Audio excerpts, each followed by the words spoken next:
with it now is nothing like what we thought we were going to do with it. So how much inbuilt versatility is there within this network for the unexpected application or player to come in and go, you know what, I need to use this way? I think it's a great question. It's a good question.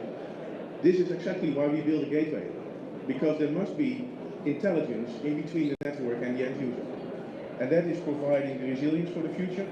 So we can now define application programming interfaces, APIs, for applications that we don't know the existence of yet, and that provides the stability.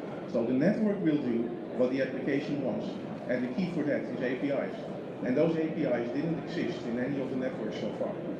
Okay, I'm going to bring on our panelists now. I've got Inge Sandvik from Wilhelmsen, he's their Chief Digital Officer, and I've got Mike Konstantinidis from Metis Cyber Technology, and Frank Emblem from the Blue Maritime Cluster in Copenhagen. Now, what we've got represented here is a kind of a cyber technology expert, a ship owner who's going down that digital transformation. Frank from the who represents the sort of the maritime technology cluster, I guess, around in the Copenhagen, Denmark area. Okay, sorry? West Coast, Norway, is it? Sorry. Now, from the technology perspective, I just wanted to start with you, Frank, if I may, because one of the questions, that question that I just asked of Ronald was very much along the line of sort of like the unexpected use of connectivity. Now, you represent a whole range of different companies here who are looking, perhaps a lot of them have started out looking in the oil and gas sector and have got new challenges coming in. So they're looking for new opportunities and new ways of doing business. Are you beginning to see a lot more connectivity solutions coming out from your members? Yeah, of course. You'll have to talk quite close to the microphone. Yeah. Can you hear me? Yeah, okay. Of course, all the companies today have this digital angle on their business. So, of course, and satellite communication is obviously a very important part of that. So, today, everybody is in this, and the question is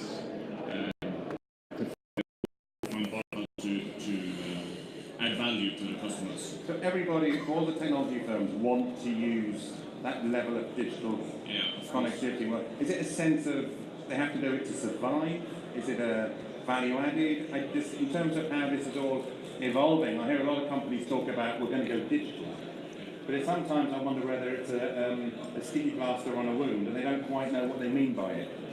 No, I think it's you have to have the customer in mind and give new services, new products. I heard a lot of talk about new technology, monitoring the equipment and so forth.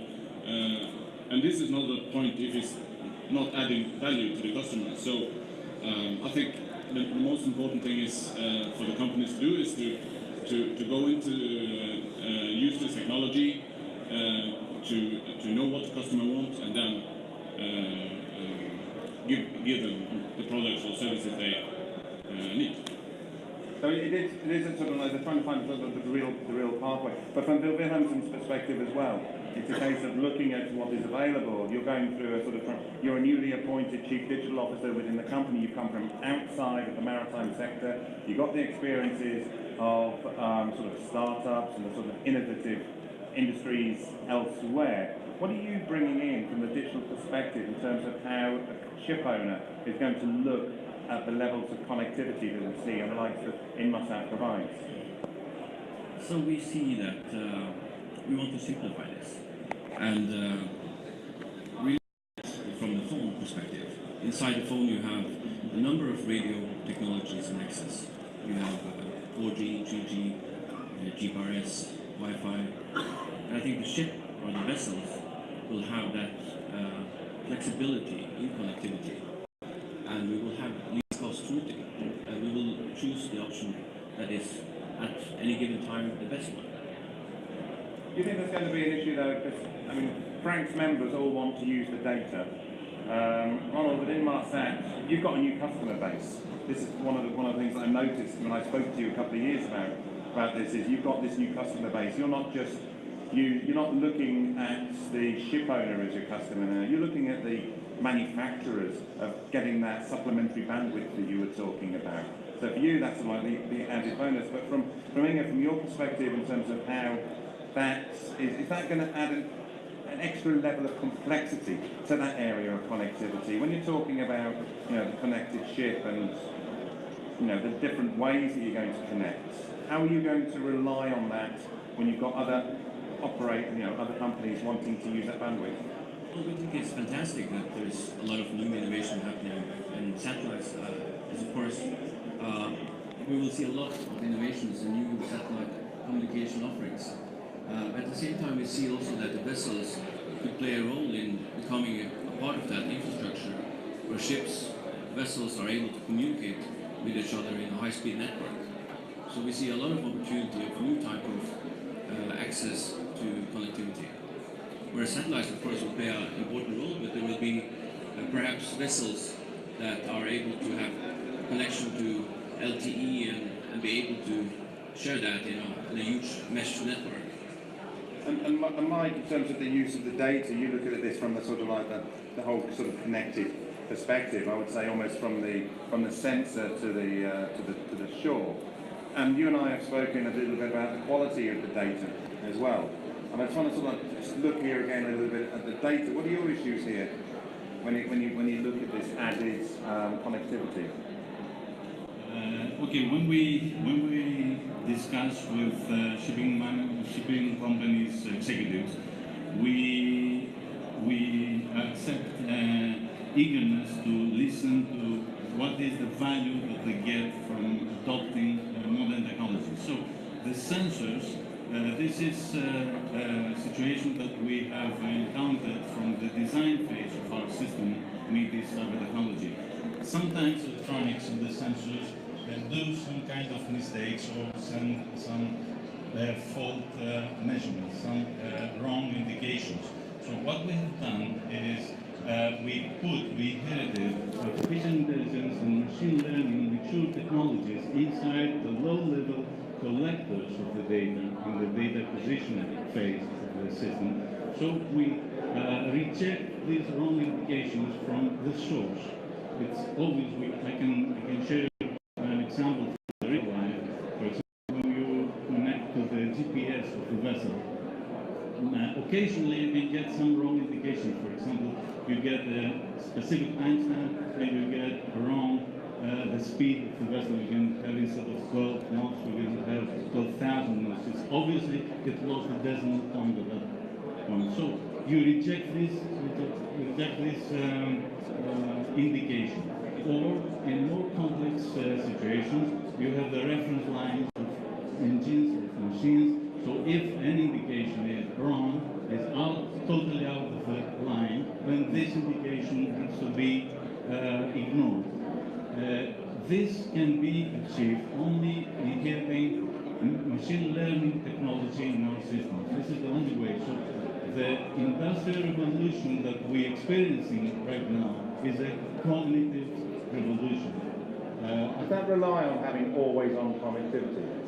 It is. Now, as we already experiencing, we heard from Inmarsat presentation, Inmarsat has done considerable investments on the subject. So we now have a solid ground, an infrastructure where we can build value-adding applications because we have the infrastructure, we have connectivity nearly everywhere. So this is essential. Now is the time, more than ever. Okay, so you've got always-on connectivity, but the question I'm going to ask you, Ronald, now is who's responsible for the cyber security when it comes to that? Is it the satellite provider? Is it Inmarsat?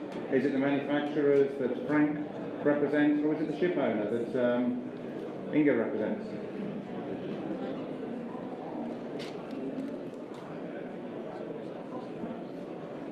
This one, yeah. Well, of course, we all take our share, but from a satellite perspective, we are rolling out that Fleet Express service, as you know about, and that will come with an optional managed UTM service. So we will take our fair share, and we can do the deep packet inspection if needed, and advise everyone on board how to handle in case we find something. So we can keep, from a communication perspective, we can keep the vessel clean, but that's only part of the puzzle. We also found after recent surveys that the majority of the people on board never ever had training on how to deal with a compromised situation or any training where it comes to cybersecurity. So we can provide a technical solution, a managed cybersecurity service as part of Fleet Express, but the ship managers and the people on board are absolutely key to security as well. What sort of responsibility do you think the manufacturers have here, Frank, when it comes to utilising that level of connectivity? Not just from satellite connectivity, because Mike was talking about all different kinds of connectivity, so was Inge. So in terms of the general responsibility of systems makers? Of course, when you connect all the machinery to the net, cybersecurity is obviously very important for all the manufacturers. And the responsibility, of course, is I think it will be shared. We have the ship owner, of course, we have the manufacturer, we have the satellite provider, and so on. So this is a common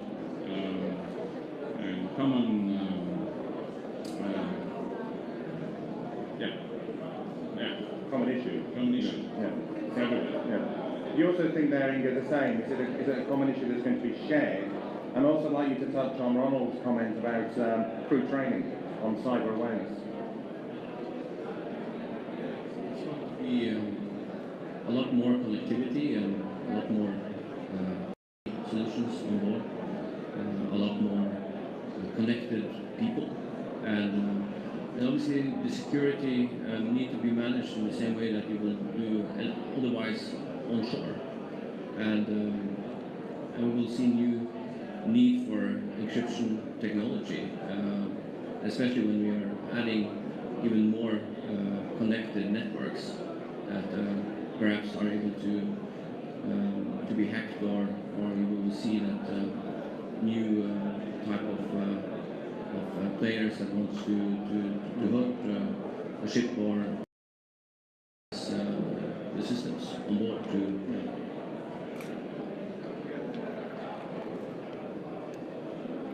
I think at some point, in the same way as safety, there needs to be some regulation. Not for regulation all the time, but where it comes to safety and cybersecurity, for Inmarsat, that is two sides of the same coin. I'm Dutch, obviously. In Dutch, we don't have two words. Security and safety are the same word in our language. And we approach it in Inmarsat in the same way. If your vessel gets compromised, well, you're putting not only assets but also lives at stake. So I think it's time that there will be regulations and certifications on the backside of it in the same way as we handle the DMDSS system today. And I think we will come to that situation pretty soon. So in terms of increasing the level, Mike? Use the microphone, please. Regarding cybersecurity, I think this is an issue that we have to with daily lives. Maritime cannot be an exception on this. If you take all the measures, if you have the certifications, if you store your data in data centers that are certified, if you have the firewalls or you have updated software versions, then you do whatever you can. The non-professional concern, I'm afraid. So And that comes down to awareness as well. Sorry, Frank.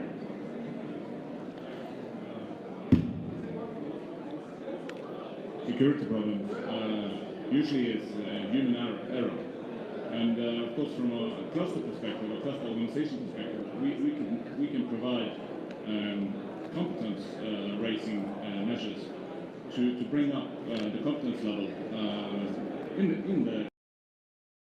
That's one of the things we can do.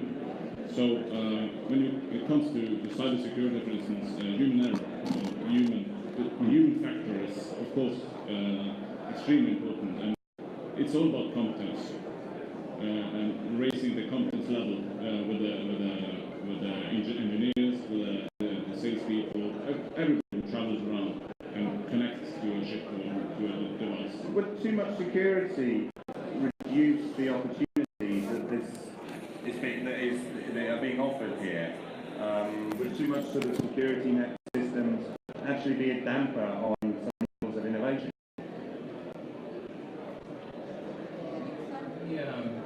We just announced yesterday that in Wilhelmsen, also with partners such as DNV, GL, and Kongsberg, Aker. So we hope that we can nurture and help new startups, but also existing companies starting with us and try to help us prepare for this new future, whether it's cybersecurity or other types of potential threats. So we welcome also existing players to be part of this and really drive the innovation together with us and shape the maritime industry. Are we also likely to see, I was having another conversation yesterday about the amount of bandwidth, Ronald, that was going to become available. Is there going to be still a limit? So the metaphor that ended up being used was if you build with people, will soon fill it with cars. You build bandwidth, we'll fill it with data.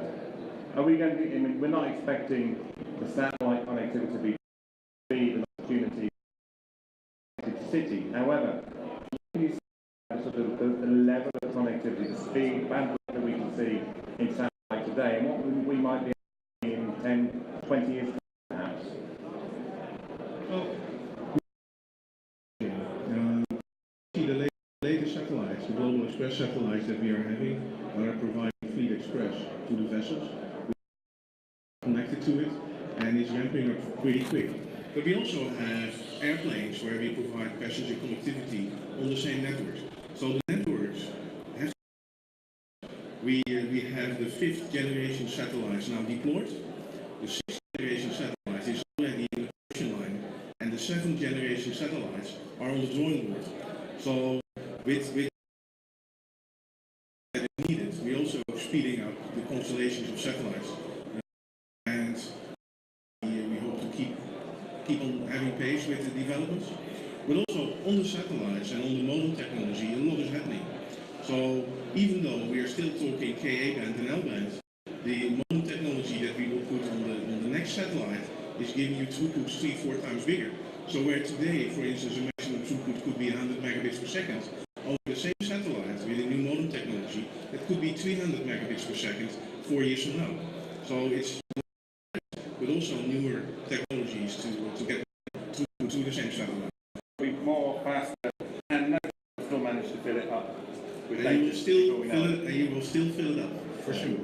What sort of, Frank, from the manufacturer's perspective here, because on the west coast there's a lot of, they said, on sort of oil and gas, that's high level investments that were made in terms of the vessels that are utilised there. And I've seen some of the companies that got very sophisticated solutions.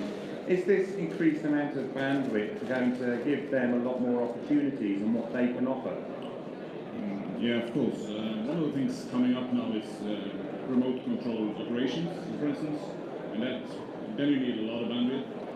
For instance, there's been testing, for instance, of crane operations, and then you need to have video, for instance, from the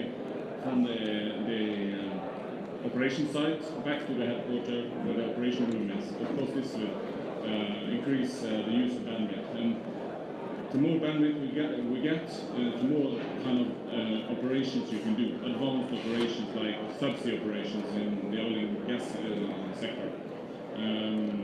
It's already been done, and we will see a lot of that coming up. And of course, bandwidth is a crucial part of that. We also see that the bandwidth being sort of so reliable that that data is now becoming more and more trusted. The conversation about autonomous ships can't go on without that belief that the bandwidth is going to be 100% reliable and provide the level of redundancy that we need within systems. So I see that conversation on the autonomous ship, the remote control ship, sort of emphasising that fact as we move forward. But Inge, from your perspective, when you look at Wilhelmsen or when you look at other ship owners, are they beginning to really grasp what the opportunities are now? This is a topic that is very high on any shipping company's agenda, and we need to drive up the capacity and drive down the cost. It's as simple as that, and we will see that this new networks will offer us more capacity, at the same time, as I said earlier, I think we as infrastructure player in this market, having the vessels, being able to build new type of networks is a very fascinating, interesting idea. You see a lot more involvement with the cargo owners and across the whole supply chain as a result, a lot more connectivity there. Well, we see that, I think the ultimate future is a more 3D or even 5D world, where we see the being able to operate ships and being able to do that in a safe and efficient way, and being able to support the vessels in an efficient way with vessel operation centers and people onshore that are able to work together with people on board.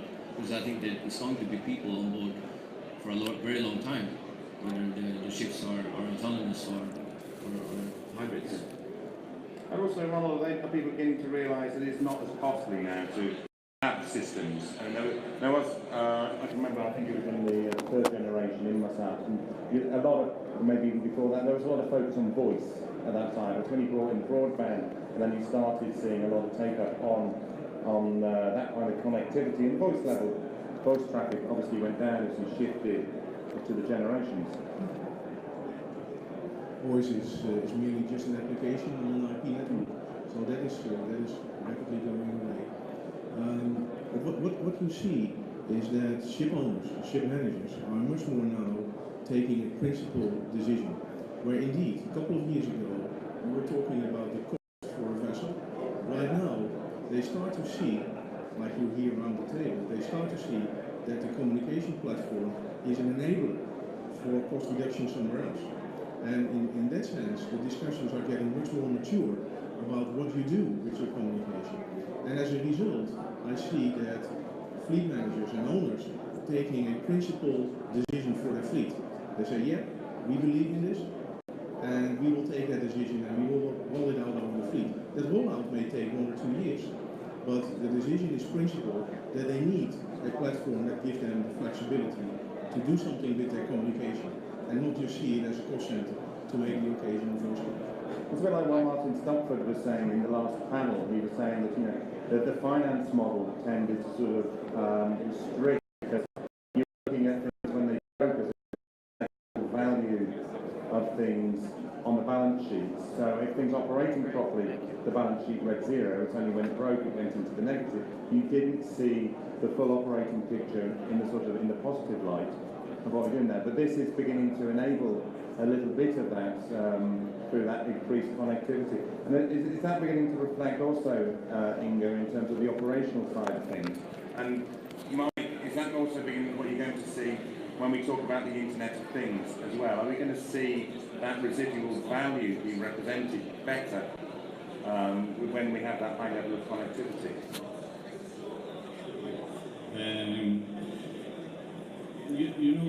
We have concluded shipping industry doesn't need yet more applications and abstract concepts or more complexity in their daily operations.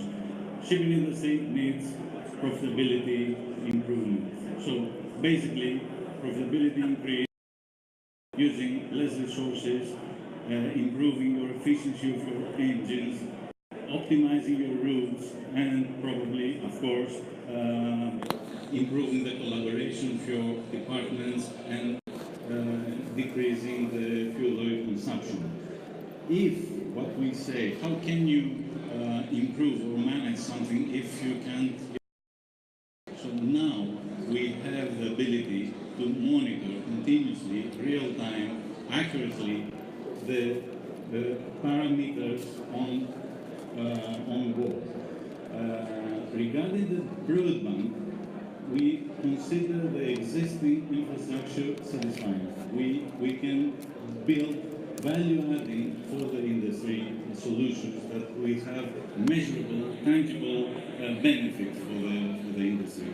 And I think this is very critical for the decision making.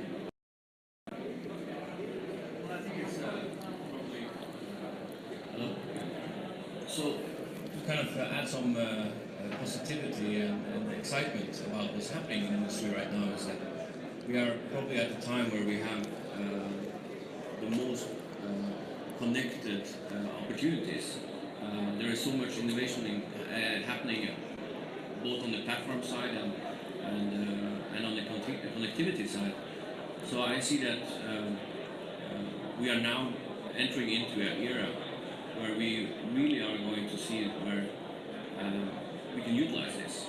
And as I said, we will have satellites, we will have different type of access connectivity in the ships, the same way that we have whether we are mobile users or we are at home. There will be a lot of connectivity alternatives. Is that something that we're going to see sort of help the whole industry mature? Because we've been talking about disruption and change, we talked about new business models for the industry. Do we see that, Ronald? I think I'll pick on you here because it's kind of, I'm going to close the panel in a minute. I want you to have the last word. But do you really see, do you believe that Inmarsat is the enabler of a really disrupted maritime industry? Definitely. So opening the door for any type of application, sensor information, handling, and making sense out of all the data that is surrounding us, whether it's on board or whether it's on shore, that somewhere has the potential to disrupt the industry massively. We don't know which application will do that, but we are for sure that when that application arrives, it will run seamlessly over our network. So yeah, we consider ourselves the enabler of these type of things, even though we are not a software house. Good. Yeah. Ronald, thank you, gentlemen. Thank you very much for your time on the panel today. Thank you. Yeah. Ronald, thank you, gentlemen. Thank you very much for your time on the panel today. Thank you. Thank you. Thank you.